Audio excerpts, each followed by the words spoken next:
Salut à toutes et à tous. Cheveux.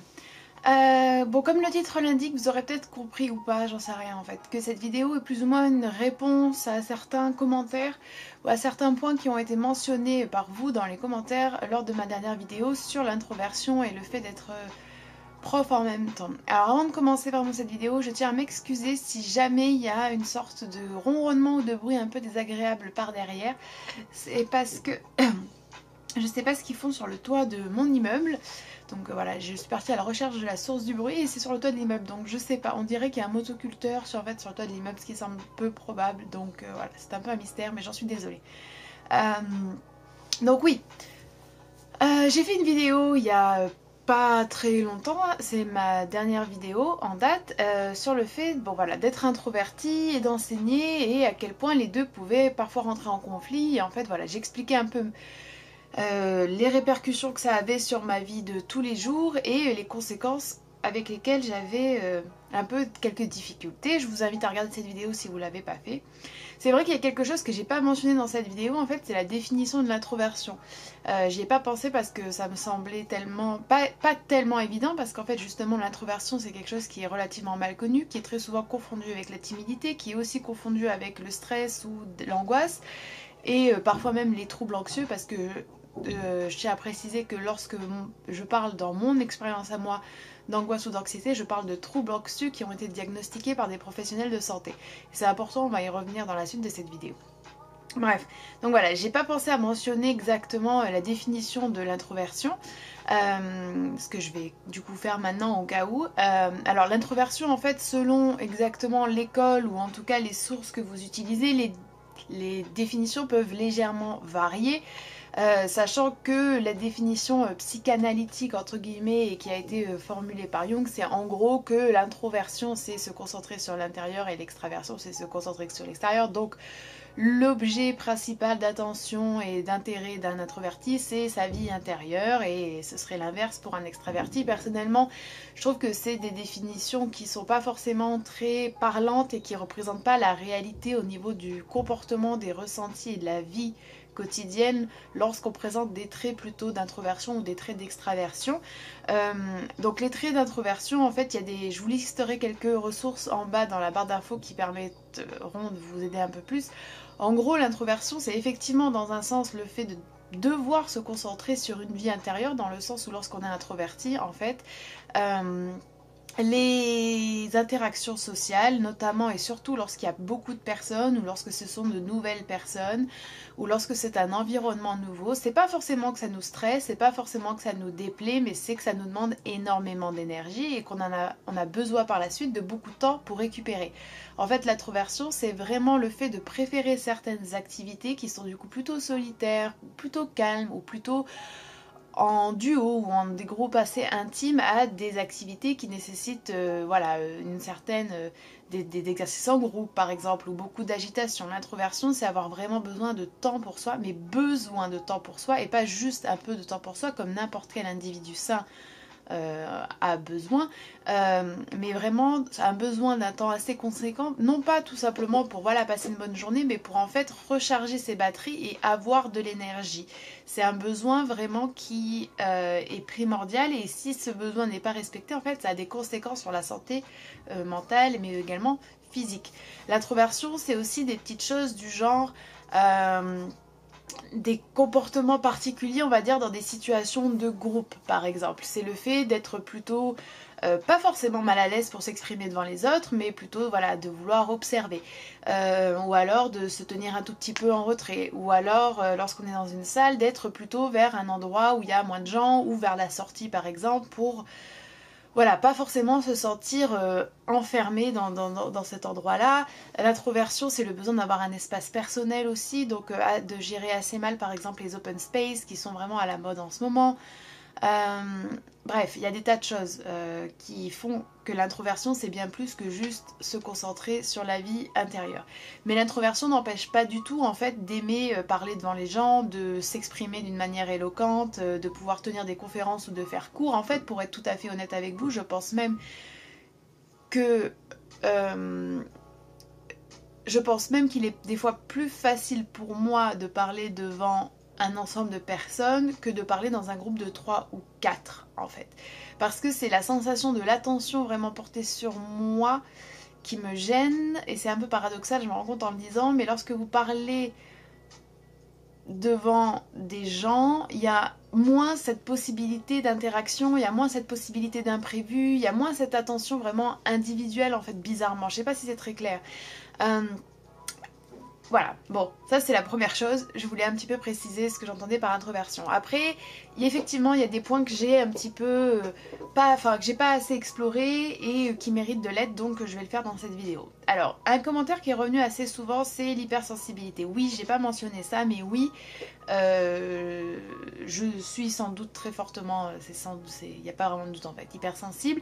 La raison pour laquelle en fait j'en parle pas forcément, c'est parce que je j'ai pas envie de multiplier les étiquettes qui à mon sens sont pas forcément utiles. Alors celle-ci pourrait effectivement être utile parce que vraiment c'est une grande partie quand même de ma vie et ça a un impact assez fort.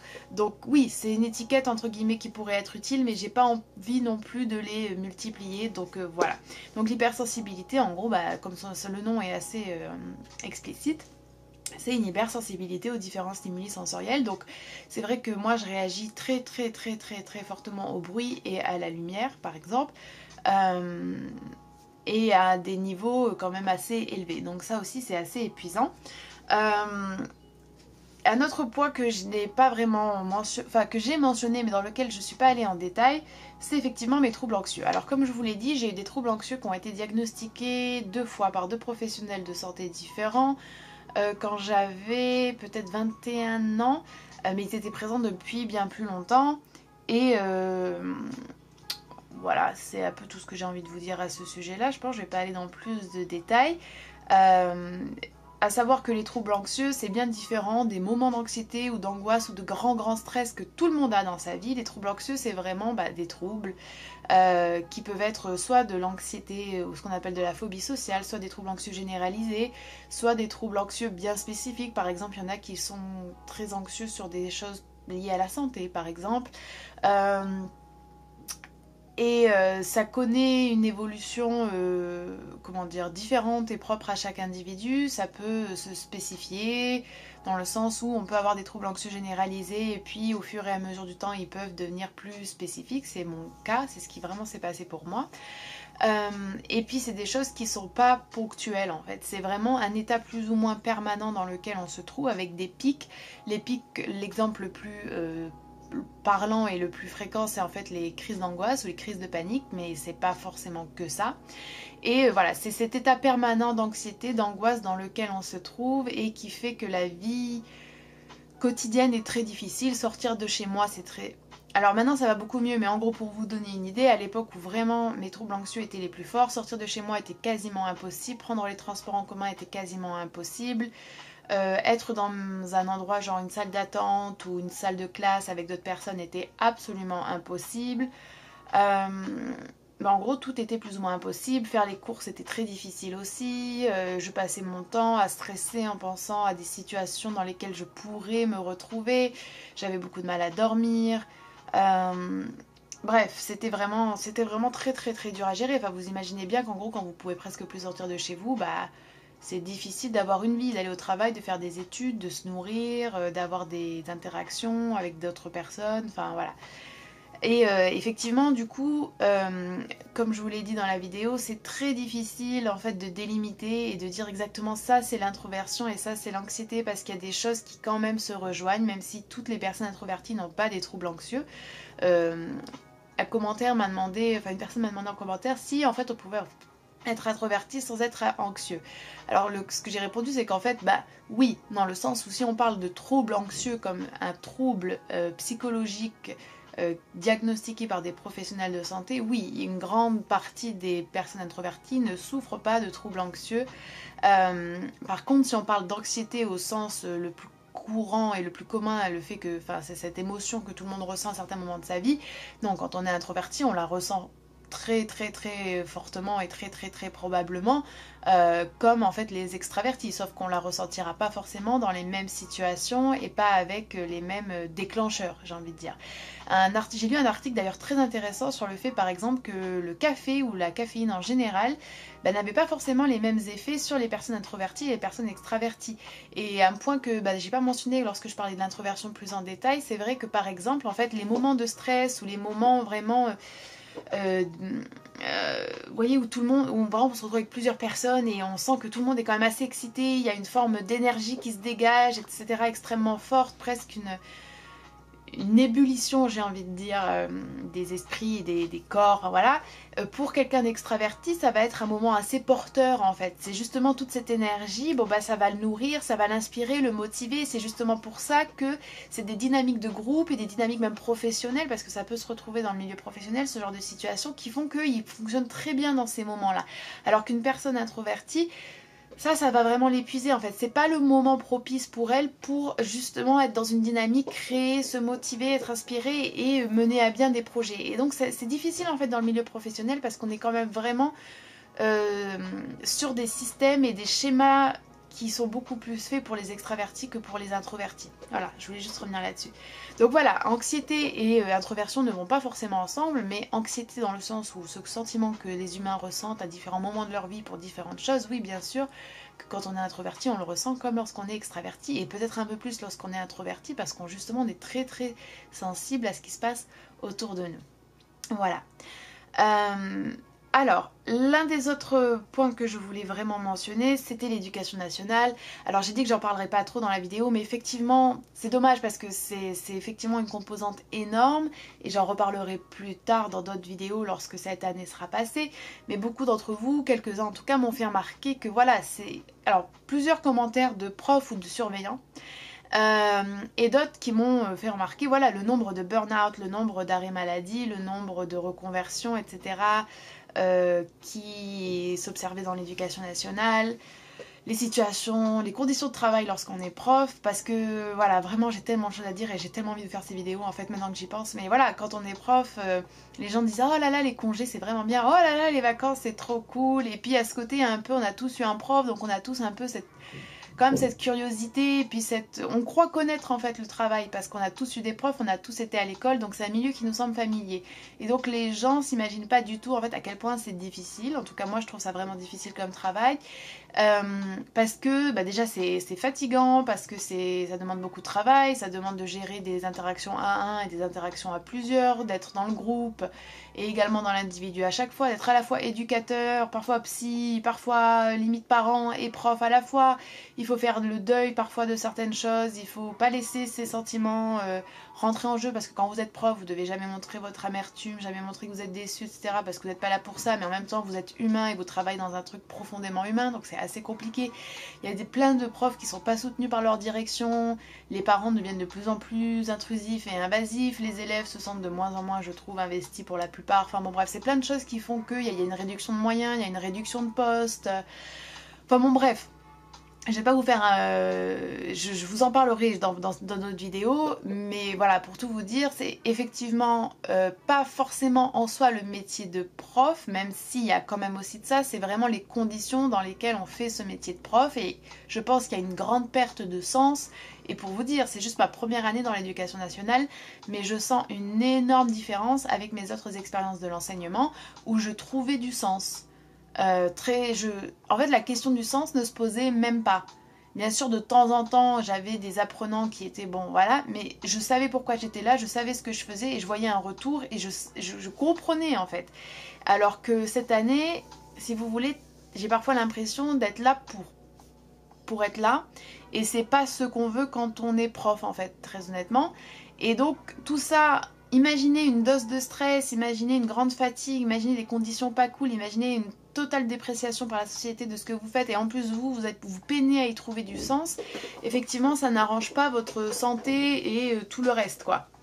Et ça vous donne pas forcément envie de vous dépasser en tant qu'introverti non plus par exemple, ou alors ça vous demande encore plus d'énergie, mais pour rien en retour ou quasiment. Donc voilà, effectivement, cette vidéo, je suis, oui, introvertie et oui, toutes les autres choses, mais c'est clair que l'éducation nationale joue un rôle très important dans le fait que de nombreux profs introvertis ou extravertis soient quand même lessivés.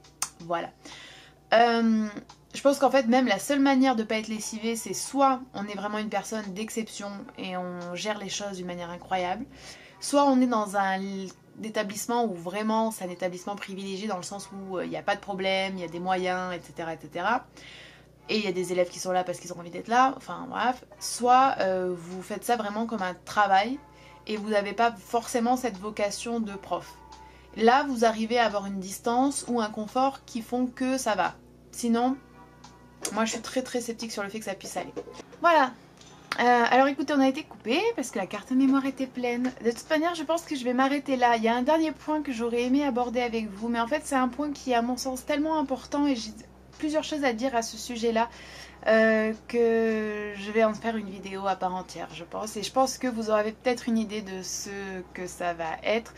C'est un commentaire qui est revenu assez souvent sous certaines vidéos et je me suis déjà exprimée à ce sujet, mais apparemment c'est pas entendu et voilà, je pense que je vais faire une vidéo comme ça ce sera clair et puis c'est un sujet que je trouve important donc je préfère y dédier une vidéo. Et j'espère que cette vidéo aura un petit peu complété ou éclairci certains points. Donc oui à l'hypersensibilité, oui aux énormes problèmes dans l'éducation nationale. Oui à la complexité des troubles anxieux associés à une introversion, mais les troubles anxieux, que l'on soit introverti ou extraverti, c'est très compliqué à vivre, c'est très compliqué à expliquer parce que les gens confondent toujours ça avec de l'anxiété normale entre guillemets ou du stress. Je suis pas fan, comment dire ça? Oui, je suis pas fan des étiquettes. Je pense pas qu'on doive à tout prix en avoir ou s'en apposer. Et en tout cas, je pense surtout qu'elles ne doivent pas nous définir, nous délimiter et nous immobiliser. En tout cas, c'est vraiment pas le but. En fait, je pense que voilà, si telle ou telle étiquette vous aide, c'est très positif dans le sens où si ça vous aide à vous comprendre, à échanger avec des gens qui partagent les mêmes expériences, si ça vous permet de trouver des ressources, aussi bien des livres que des documentaires, que des podcasts, pour voilà, mieux comprendre comment vous fonctionnez, si ça vous permet d'appréhender en tout cas vos difficultés différemment et d'adapter votre quotidien, c'est ça qui est génial et c'est pour ça que parfois peuvent être utiles ces étiquettes. Je suis pas fan, encore moins des étiquettes de ce genre, introversion, hypersensibilité, etc. Parce que je trouve que voilà, on est tous des êtres humains très très complexes et que lorsque l'introversion est couplée à autre chose, ça donne un résultat également différent. Voilà, le fait d'avoir des troubles anxieux, c'est quand même une composante importante qui vient aussi apporter une autre couleur à toutes les caractéristiques que j'ai. Comme vous avez plein de caractéristiques qui, lorsqu'elles sont associées entre elles, donnent pas forcément la même chose. Et donc voilà, il ne faut pas non plus tendre à une universalité qui viendrait aplanir et homogénéiser tout, mais plutôt à une universalité dans le sens où on peut comprendre, on peut trouver des ponts pour mieux se communiquer et échanger ensemble et essayer de créer un environnement qui soit le plus propice possible pour tout le monde en fait, et quelle que soit notre personnalité. Et c'est malheureusement pas le cas en fait à l'heure actuelle, et justement en tant que prof c'est aussi quelque chose que je vois, c'est-à-dire que les classes et les écoles et les établissements quels qu'ils soient, de l'école jusqu'au lycée et même jusqu'à l'université, c'est pas du tout adapté en fait aux différents profils d'apprenants, aux différents profils d'étudiants et aux différentes caractéristiques, et ne parlons même pas des problèmes de santé mentale qui alors là ça passe au-dessus de la tête de tellement du personnel enseignant et éducatif, parfois parce qu'ils en ont rien à faire, mais aussi parfois parce qu'ils sont totalement démunis et en même temps on les comprend, il n'y a aucune formation et on peut même se demander si c'est aussi leur rôle en fait. Donc bon bref, je pense que c'est tellement de choses à repenser. Et voilà, mais du coup, voilà, finir cette vidéo sur un message positif, ne vous laissez pas décourager ou démotiver par rapport à n'importe quel projet que vous avez. Il y a moyen de le faire en fait, mais voilà, et ce sera juste différent pour vous, la route que vous prendrez, les moyens que vous utiliserez pour y parvenir. Et voilà, si en tout cas dans ma vidéo j'ai sans doute exprimé beaucoup de choses assez négatives, je tiens à préciser que c'est aussi parce que voilà, c'est ma première année, c'est une année de stage très chargée, je suis au collège alors que j'ai jamais voulu être au collège. Quand j'ai travaillé dans le FLE, mon expérience était totalement différente. J'ai adoré mes expériences en FLE. Je me suis toujours levée avec le bonheur d'aller travailler. J'ai fait des activités pendant les week-ends avec les apprenants. J'ai jamais été malade. Enfin, même quand j'étais malade, je voulais quand même y aller. C'était épuisant, c'était fatigant, c'était difficile. C'était voilà. Mais ce que je veux vous dire, c'est que c'est pas parce que vous êtes introverti ou parce que vous êtes anxieux ou parce que vous êtes quoi que ce soit qu'en fait vous n'arriverez pas à apprécier quelque chose ou à faire quelque chose qui vous tient à cœur. Il n'y a pas que ça, il y a effectivement toutes les circonstances extérieures et parfois il faut se dire que c'est un mauvais moment par lequel on passe, mais en aucun cas je veux vous dissuader. Si par exemple votre rêve c'est d'enseigner, mais par contre c'est vrai qu'il faut aussi bien être conscient de tous les aspects négatifs qu'il y a et de toutes les limites qu'il y a en fait dans l'enseignement en termes de progression, en termes de passerelles et toutes ces choses là, mais ça c'est d'autres vidéos que je vous ferai à l'avenir je pense. Voilà, j'espère que ça vous aura intéressé, n'hésitez pas à rebondir là-dessus et je vous remercie encore pour tous vos commentaires, vos partages d'expérience et vos encouragements et vos conseils également sur cette dernière vidéo sur l'introversion. Ça me touche vraiment beaucoup et ça fait énormément de bien d'avoir des personnes qui voilà, comprennent et qui ont des expériences bien sûr uniques et différentes mais également similaires. Merci infiniment pour ça. Voilà, je vous laisse. J'espère que vous allez très bien. Je vous souhaite une super bonne semaine et vous pouvez me suivre sur Twitter si vous le voulez. Vous pouvez me suivre sur Instagram. Je poste beaucoup sur Instagram et vous pouvez également me soutenir avec 1 € par mois sur Patreon si vous le voulez. Je vous dis à la prochaine.